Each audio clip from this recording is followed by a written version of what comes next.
welcome to the channel. If you're new here, my name is Anne, and if you've been here before, welcome back. So for today's video, we're gonna talk about the best gourmand perfumes that I have tried, and I'm gonna share with you guys the best gourmand perfumes at different price points, just because these perfumes are all really good, but of course it all boils down to the best of their category at their specific price point.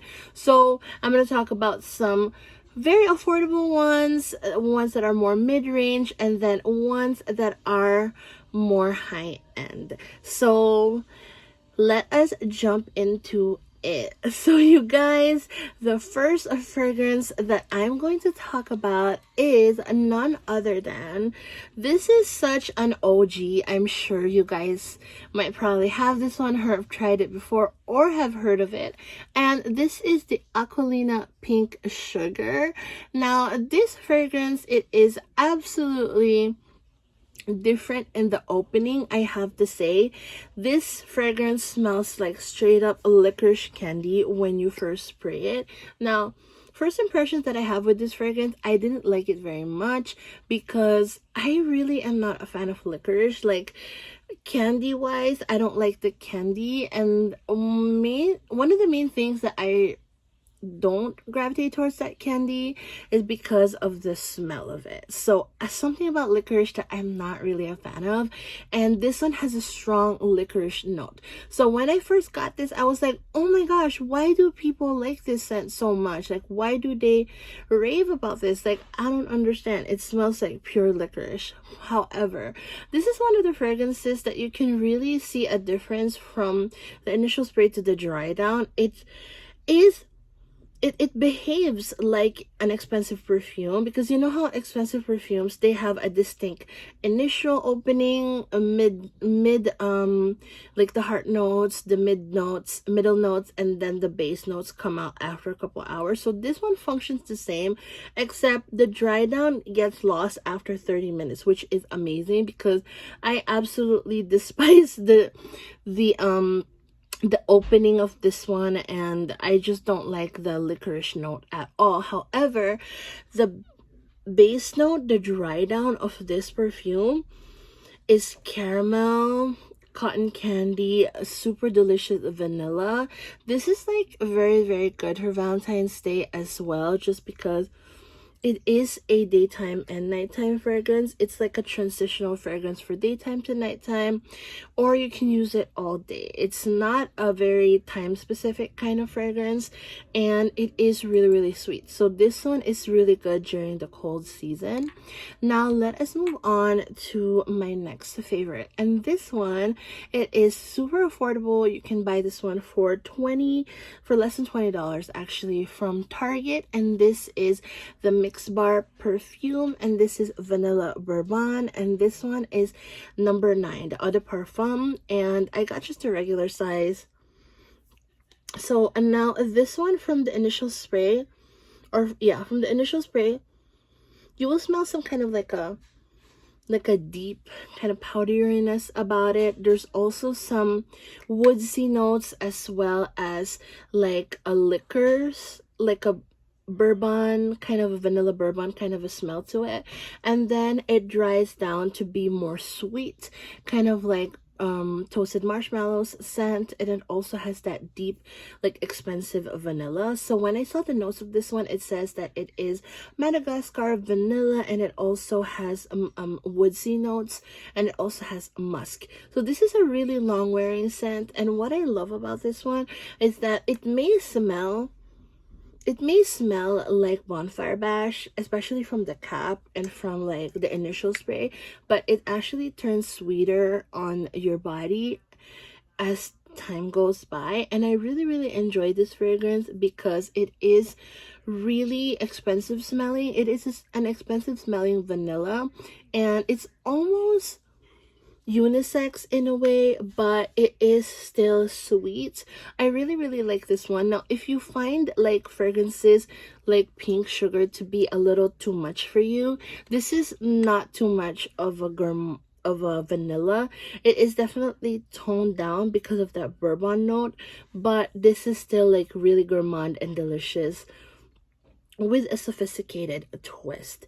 Now let us move on to another favorite of mine, and I feel like this one I have to include in this video just because for the price of it and the size that you get, this is absolutely affordable and super worth it if you are a gourmand lover.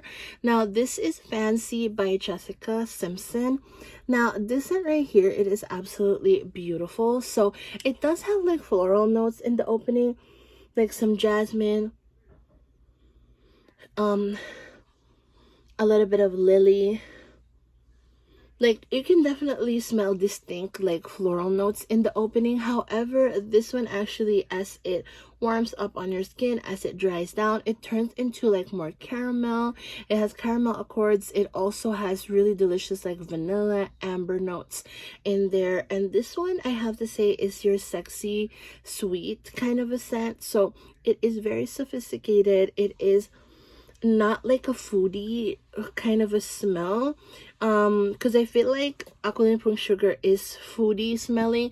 This one, you can still smell the floral notes at the dry down, but it's just like that warm caramel that is like inviting, the enticing kind of a smell. So this one is really good. For the price point, you can actually pick this up at some Ross, Burlington, TJ Maxx, Marshalls, but they also have it at Fragrance Net and Fragrance X, and those are the best prices that you can find.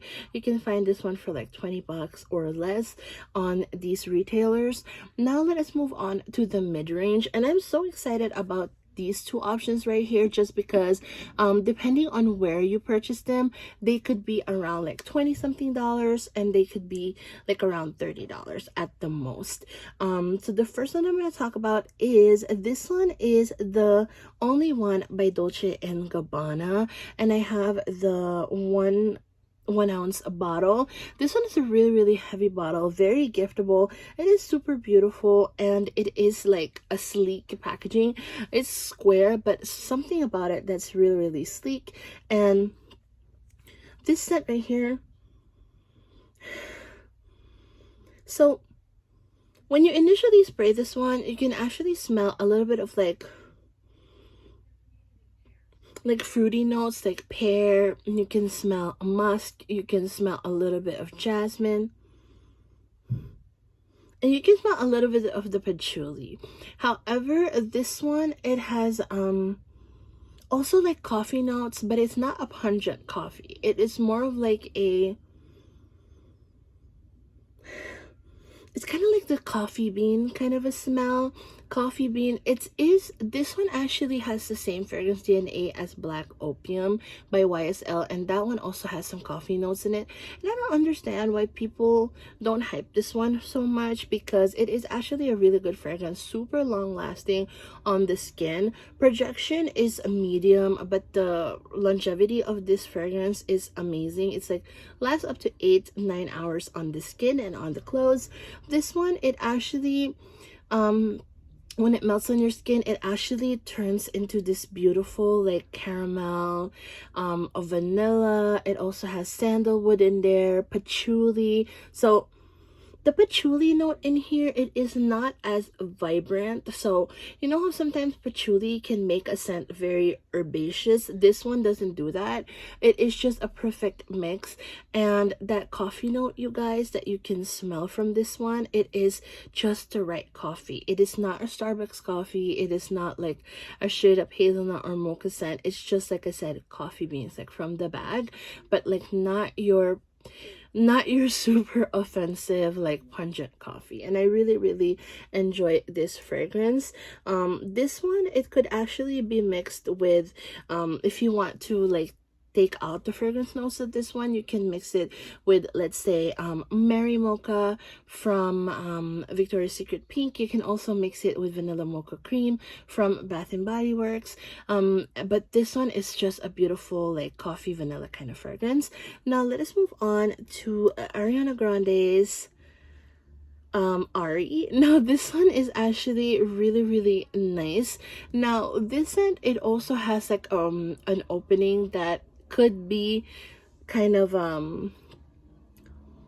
if you're looking for a sweet scent, you will like this one, because from the opening it is sweet. It smells more like raspberry in the opening. It also has like a fruity kind of floral notes. However, in the dry down of this one, you can smell marshmallow, you can smell vanilla, you can smell like caramel. It is just delicious. It also has some like hints of cotton candy.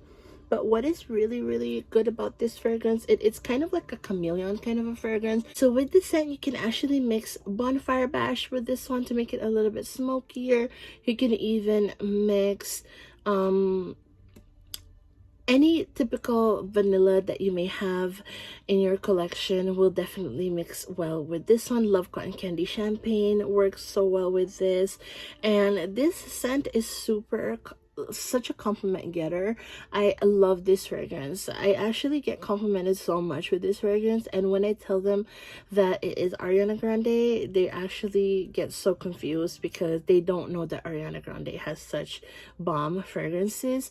But anywho, let us move on to our high-end range. Now, I only have 2 perfumes in the high-end category, just because I feel like I really tried to cut down to the best of the best, and let us move on to the first one from the high-end range. Now, this is the Mugler Thierry Mugler Angel.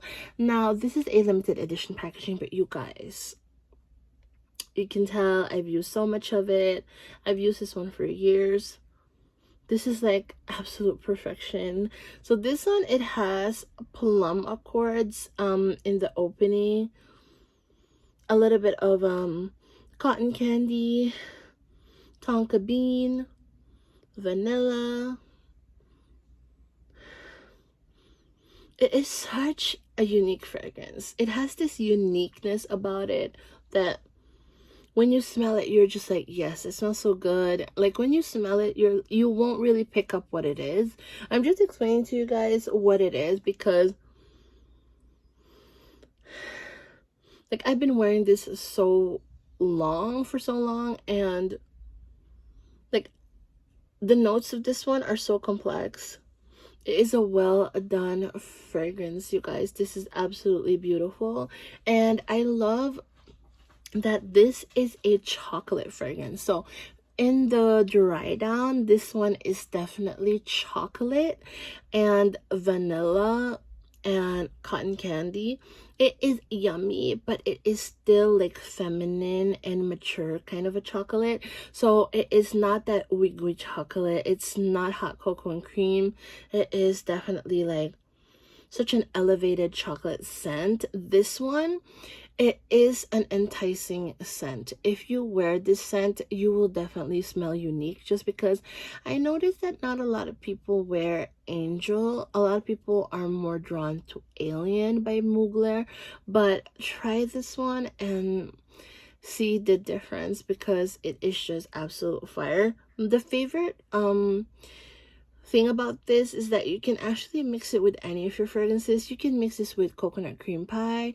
You can mix this one with any coconut scents that you have, because this one also has opening notes of coconut. It works very well with coconut. I don't know why. Something about it works so well with coconut. I've tried this one with Sunset Sorbet from Victoria's Secret Pink. So yeah, give it a try, because this is such a bomb fragrance. Now let us move on to the last perfume. And you guys, if you don't know, this is my absolute favorite perfume of all time, and this is the Dior Hypnotic Poison. You guys, if you haven't tried this, and if you like gourmand, this is as gourmand can get. So in the opening, you can smell almond, like a creamy bitter almond, but sweetened by plum. It has like berry notes in there, amber, just a really like delectable vanilla. But this scent, you guys, it is like such a vibrant scent, and it has like when you wear it, you can tell all of the notes, like the base notes, middle notes, top notes, like blend and merge, and then turn into, like, the top notes turn into the middle notes, turn into the base notes, and they're all beautiful to me. There are certain scents that I'm not a fan of the initial smell or the top note of it. There are fragrances that I only like the base notes of it, but this fragrance, I like it from the beginning to the end. That's how much I love this, and it is just a yummy, yummy smelling scent. It is intoxicating almost because of the, just that deep plum in there, and just the deliciousness of that. I mean, I wish I can like spray a blotter and you guys can like smell it, because this is just an amazing, amazing perfume. But anywho, you guys, longevity too is super, super good. Super, super good. Good 8 to 9 hours. Definitely great for winter time. You have to try it. So you guys, before I end this video, I just want to share with you a little bit about what's going on with my life. So I feel like there are so many things happening lately that God is showing me that, hey, you know, you're not in control, I'm in control. So to me, I accept that, and I just realized lately that the more that we push against what God wants to happen in our life, the more we try to do what we want with our life, the more that things are harder for us, the more we strive, and it's easier for us to just let go and let God do what God does best, which is to direct our life and to do everything God that he can for the betterment of our own lives. And I know it sounds cliche to let go and let God, but really that's the best that you can do. Like I said before in my videos, God's will is better than your own will for your life, and no one can better orchestrate and direct your life than God. And there are moments in our life that God will like kind of remind you that you're not in control. He is in control, and those are just the moments that you're just like, okay, God, like, I give up. You do what you do. I'll give you all my problems. I'll give you whatever's going on with my life. I hand them out to you, and I surrender. And I feel like that's the heart that we all should work at. We should desire to have a heart like that, to be more surrendering. And surrendering is not really a common concept, I guess. A lot of people want to be in control. A lot of people want to be in control of their future, of their present. But you guys, it's a whole nother level if you let God work on your life, and you let God be the center of your life, and you let him be the captain of your boat. It's more relaxing. It actually takes a lot of the burden from you, a lot of burden to control things, a lot of burden to make things perfect. Also understand that you are just a human being, okay? You are an amazing human being, but after all, you are not God. So it's really hard to be in control of one's life. It's easier to just surrender and to hand it out to God. A lot of us are very, very self-sufficient. You know, we've been taught to be independent. We've been taught to not depend on anybody but ourselves. But that mentality is not really the most healthy mentality, because at the end of the day, there's only so much that you can do as a human being.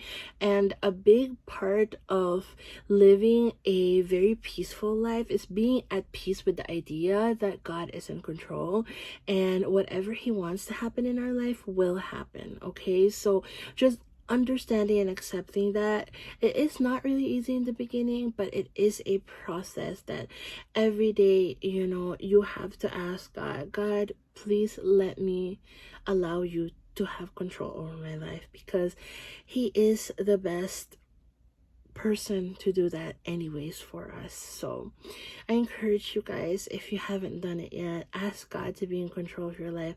Ask God to be in your life, because you will see such a big difference. You'll get more peace, more joy, more contentment. You will feel better from the inside.